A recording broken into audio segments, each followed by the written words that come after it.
নমস্কার বন্ধুরা, শুভ সকাল, জয় গুরু।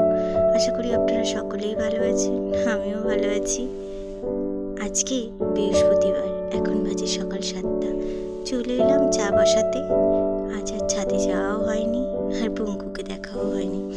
আজকে অনেকটা দেরি করে ঘুম থেকে উঠেছি, 7টা প্রায় বেজে গেছে, কারণ ছোটটার খুব শরীর খারাপ। এই যে চলে এলাম ঠাকুর ঘরে ঠাকুর দর্শন করতে।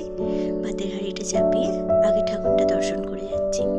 এদিকে একটু পুজোটা করে নিচ্ছে, কারণ ছোটটার তো খুব শরীর খারাপ, আমি আর সময় পাবো না। পুজোটা বেশিটা এরাই করে, আমার বড় দুজনেই করে, কারণ আমি সময় করে উঠতে পারি না।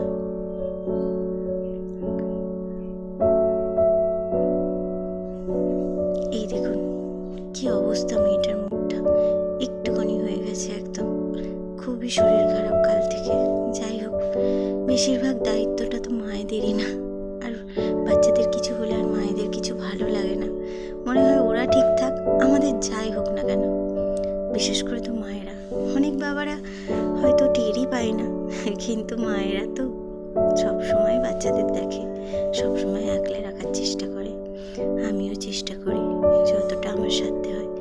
বড়টারও শরীর খারাপ, দুজনেই ভুগছে। যাই হোক, আজকে বেশি কিছু আর রান্না করতে পারিনি।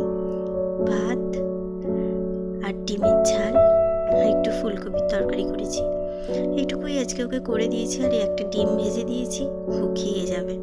সময় করে উঠতে পারিনি। তো যাই হোক, আজকের মতো ভিডিওটা এখানেই শেষ করছি। বাচ্চাগুলোকেও দেখতে হবে, ওষুধ খাওয়াতে হবে টাইমে, তাই আর ভিডিওটা বড় করলাম না।